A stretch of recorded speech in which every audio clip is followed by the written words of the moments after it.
राघव ने एक एक करके मॉरिस के बुलाए सारे साथियों को बहुत बुरी तरह पीट दिया था। यहाँ तक कि सबसे बड़े गुंडे जो भाई को भी धूल चढ़ा दी और वो भी वहाँ से हार कर निकल गया। मॉरिस अपनी इतनी बेइज्जती नहीं सह पाया। उसने याशी को धक्का दिया और वो बौखलाकर वहाँ से चला गया। तब याशी ने गुस्से में अपना फोन निकाला और वहीं सड़क पर खड़े होकर तानिया को कॉल लगा के यहाँ हुई सारी घटना बता दी। वो राघव को सबक सिखाना चाहती थी और उसे ये पता था कि तान्या और उसके बीच जो आग थी उसमें ये बातें घी का काम करेंगी। वहीं दूसरी तरफ राघव अपने ससुराल यानी तान्या के घर पहुंच गया था। वो मुंबई में तान्या के घर पर घर जमाई बनकर ही रहता था। वो जैसे ही घर के अंदर आया तो उसने देखा कि तान्या की माँ यानी कि उसकी सास सीरा थॉमस सोफे पर ही बैठी थी। सीरा ने जैसे ही देखा कि आज राघव घर लेट आया था तो उसे बहुत ही ज्यादा गुस्सा आने लगा। जैसे ही राघव अपने कमरे के अंदर जाने लगा तो उसकी सास ने उसे सख्त आवाज में कहा, आज इतना लेट क्यों आए हो? घर का रास्ता भूल गए थे क्या? मुझे पता है तुम्हें घर का काम करने में मौत आती है, इसलिए ही तो रोज कोई ना कोई बहाना बनाते हो। पता नहीं मेरी बेटी के नसीब में ये आदमी कैसे आ गया। जब से इन दोनों की शादी हुई है हम तो पछता ही रहे हैं। सीरा की शादी कम उम्र में ही हो गई थी, इसलिए वो अभी भी जवान ही दिखती थी। वो स्वभाव की जिद्दी और अड़ियल थी और थॉमस परिवार में उसकी ही चलती थी। उनका मिजाज बहुत सख्त और गर्म था। उसे अपना दामाद फूटी आंख नहीं भाता था, इसलिए वो उसे सुनाने का कोई मौका नहीं छोड़ती थी।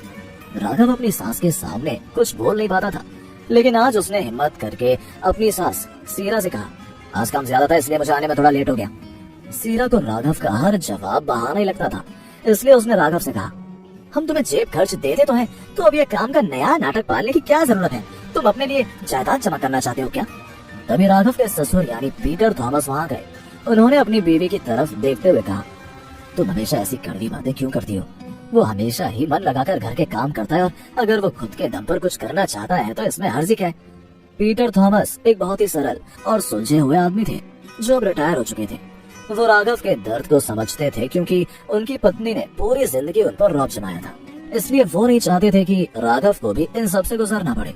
इस पूरे घर में राघव को अगर कोई अपना लगता था तो वो थे उसके ससुर यानी पीटर।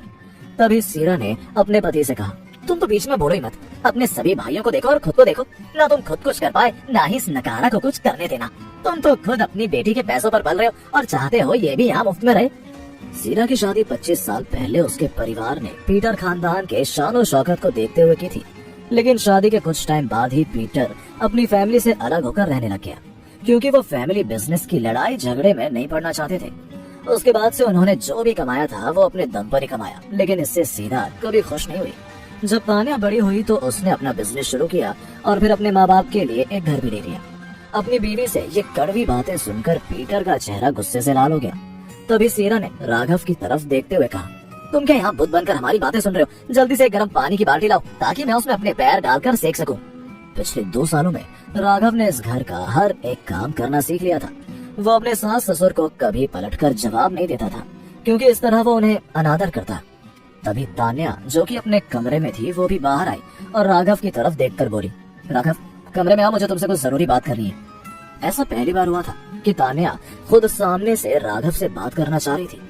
ये देखकर तान्या की माँ सीरा को बहुत अटपटा लगा और वो तान्या से बोलने लगी, क्यों अपनी जिंदगी बर्बाद करने पर तुली हो तुम? अभी तो तुम्हारी उम्र ही क्या है बेटा? तान्या की माँ उसे हमेशा ये बताती थी कि राघव उसके लायक नहीं है और उसे अपनी जिंदगी उसके पीछे बर्बाद नहीं करनी चाहिए। माँ की बात सुन तान्या ने उनकी तरफ देखते हुए इशारा किया कि वो इस बारे में बाद में बात करेगी और वहाँ से चली गई। राघव पहले ही आगे निकल गया था। वो जैसे कमरे में पहुंचा तो तान्या ने कमरा अंदर से बंद कर लिया। फिर उसने राघव से पूछा, तुमने मिस्टर मॉरिस को पीटा था? ये सुनते ही वो समझ गया था कि याशी ने तान्या के कान भरे होंगे। राघव ने सिर हिलाते हुए कहा, हाँ। तान्या ने आश्चर्य से उसे देखते हुए कहा, तुम इतने ताकतवर लगते तो नहीं हो कि इतने लोग मिलकर भी तुम्हारा कुछ नहीं बिगाड़ पाए। तान्या आज बहुत परेशान थी। वो अपने बेड पर बैठी और उसने गहरी सांस लेते हुए आगे कहा, तुम्हें तो जो करना था तुमने कर दिया, लेकिन तुम्हें पता है कि इसे ठीक करने के लिए मुझे कितने एफर्ट्स लगाने होंगे? आखिर तुम्हें क्या जरूरत थी इतना हीरो बनने की? राघव तान्या की आंखों में परेशानी और नाराजगी साफ देख पा रहा था, लेकिन उसके पास भी कोई और रास्ता नहीं था। तभी राघव ने अपना कार्ड तान्या को देते हुए कहा, मेरा एक कार्ड तुम्हारी परेशानी दूर कर सकता है। इसका पासवर्ड मेरी बर्थ डेट है। तभी राघव को अचानक याद आया कि तान्या को उसका बर्थडे कभी पता ही नहीं था और वो इस बात से दुखी हो गया।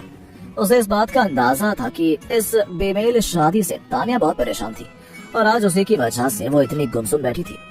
तान्या को लगा कि राघव उसके साथ कोई घटिया मजाक कर रहा है, इसलिए उसने गुस्से में उससे कहा, बस अब बहुत हुआ, तुम मुझे दुखी करना चाहते थे ना, तो समझो तुम्हारा काम हो गया।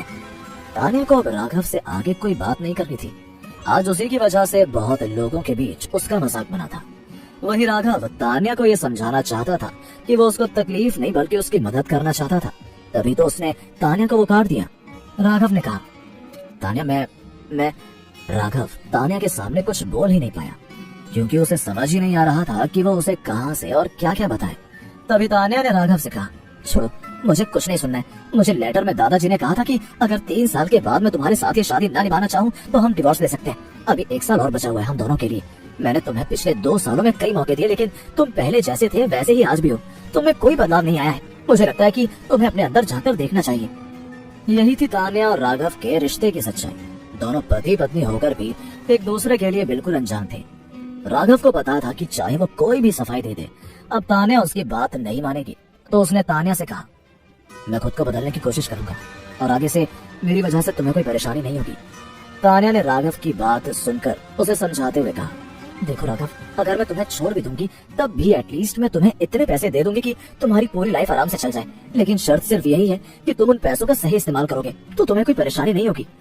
तभी राघव ने बिना कोई सवाल किए तान्या से कहा, मुझे सुनकर बहुत अच्छा लगा कि तुमने मेरे लिए इतना सोचा, लेकिन मुझे इसकी कोई जरूरत नहीं है। जैसे ही तान्या ने राघव के ये शब्द सुने तो उसे खुद की बातों का मतलब समझ आया और उसे राघव के लिए भी बुरा लगा। उसे ये एहसास हुआ कि उसने आज गुस्से में राघव को न जाने क्या क्या कह दिया, लेकिन राघव ने मुड़कर उसकी एक बात का भी बुरा नहीं माना। तान्या ने राघव से कहा, राघव मुझे माफ करना, आज मैं कुछ ज्यादा ही गुस्से में थी, इसलिए न जाने क्या क्या बोल गई। तुम्हें हर्ट करने या नीचा दिखाने का मेरा कोई इरादा नहीं था। मुझे पता है कि मॉरिस बहुत बदतमीज है, लेकिन मारना तो कोई सोल्यूशन नहीं है ना। बिजनेस में तो बहुत कुछ पहले सोचना पड़ता है।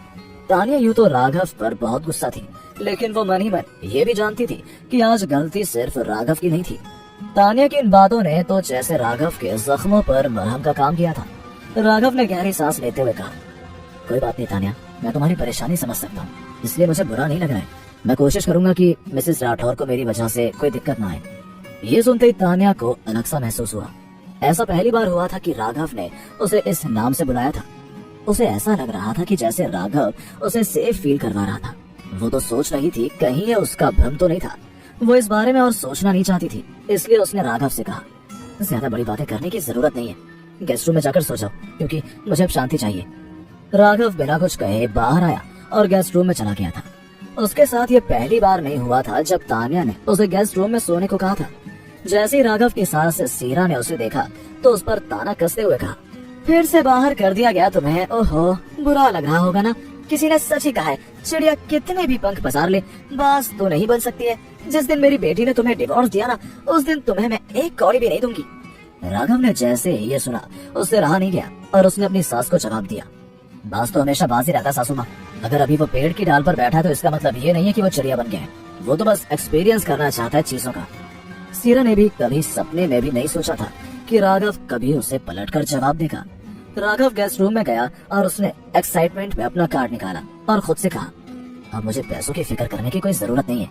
अब मैं जो चाहूँ वो ले सकता हूँ, जहाँ चाहूँ वहाँ जा सकता हूँ।